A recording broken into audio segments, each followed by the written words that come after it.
Are Temple Guard any good in patch 5.1? Now, I believe Temple Guard have long been scorned.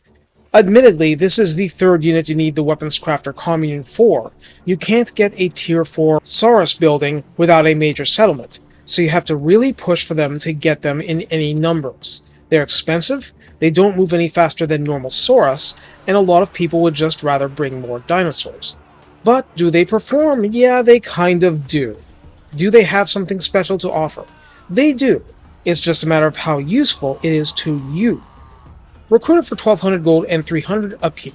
On Ultra Scale, Temple Guard come with 100 entities, and these are Saurus, they're just not called that by the game, nor do they share skills.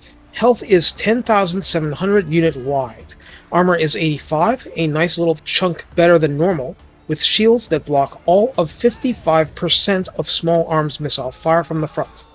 Leadership is 85 base before any improvement. Speed is 31, charge speed 38. So not even a little slower than regular Saurus, but they're not fast infantry. Melee attack begins at 31, with an attack interval of 4. There is no splash damage. We'll come back to this, but this is a reason many people don't like them. Melee defense begins at 38, an entirely decent number. Weapon strength is given as 42, split between 13 base and 29 armor piercing, with a bonus versus large of 16. For practical purposes, this is the real difference. The damage output is heavily armor piercing, and boosted further against any large target, of which there's plenty in the game. Charge bonus is 14 only, and mass is 210 per entity, very sturdy. In the current patch, not only is this a charge defense versus large unit, has charge reflection, so doubling damage when an enemy charge bonus is in effect against it, has predatory fighter if opponents are fleeing nearby, primal instincts if under 50% health. This unit has the Guardian trait, slapping 15% physical resistance on friendly lords and heroes in a 35-meter radius, and this is your only source of Guardian within the Lizardmen faction at present. Moreover, Sacred Duty provides friendly units in a 55-meter bubble around the Temple Guard units with causes fear and immunity to psychology, so no terror routing either. In the Redline skills, Sacred Guardian offers melee attack plus 6 and melee defense plus 6 at 3 pips, and this is fantastic. They can use every point of both. They share this with the Kroq-Gars. However, at rank 7, it is Jungle Dominion shared with the Saurus units that grants them plus 10 armor, plus 12% weapon strength, and 15% spell resistance. Note there were no resistances in the top of the stats, just big, fat shields. In the tech tree, besides recruit rank and upkeep reduction, Sequence of Armor Crafting grants plus 5 armor and 10% missile resistance, which absolutely helps. Sequence of Honored Guardians adds plus 5 more armor. Weapon strength plus 10%, and Sequence of Martial Excellence is your endgame tech, melee attack plus 5 and melee defense plus 5. So the ceiling with this type of unit is quite high. How do we use Temple Guard? Well, part of it is shockingly simple. This roster is divided into several kinds of units, some of which have utility but are very flimsy, others that are flimsy but that are damage dealers, some of which are super armored, and then you have Saurus in the middle, which are resilient, tanky, hard-hitting but not pure offense, the glue that unites much of the roster. Temple Guard land higher on the resilient end. Since they can't chase effectively, they exist to do everything Saurus Spears could do, only better, and hitting far, far harder against anything decently armored. You know, a lot of what makes your life hell in this game? Recently, I had Stone Trolls melt Saurus Spears, and a Lord and Hero of the same Saurus Persuasion, screening and tanking for Razordon hunting packs.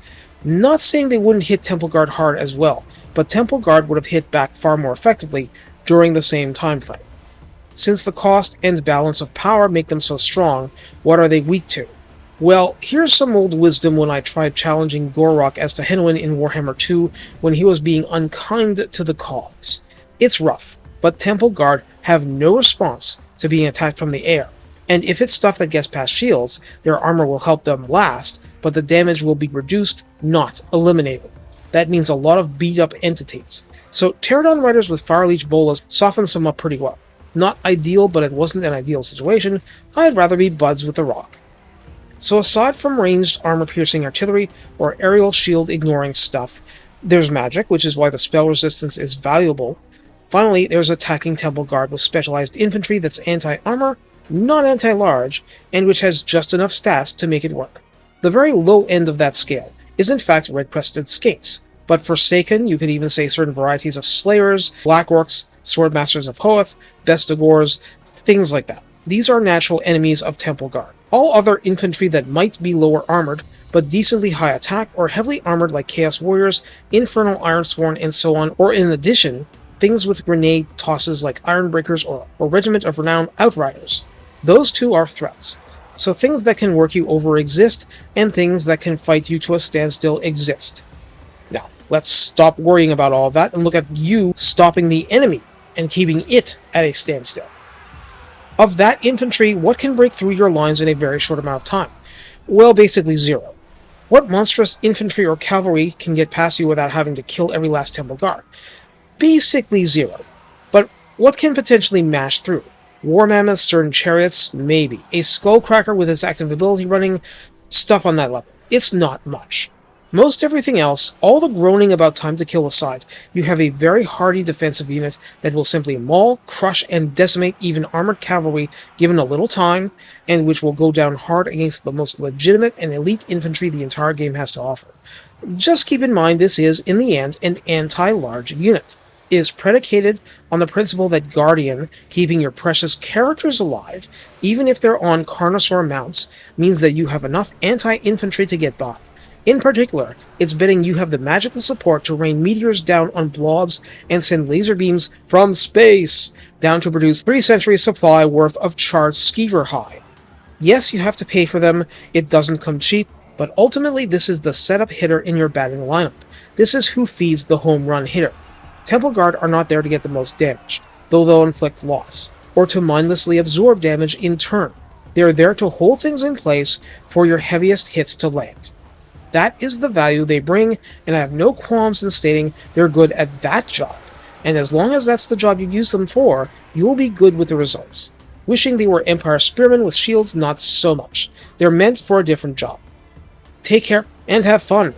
Forget the Gandalf lines, the Temple Guard speak through the tips of their weapons.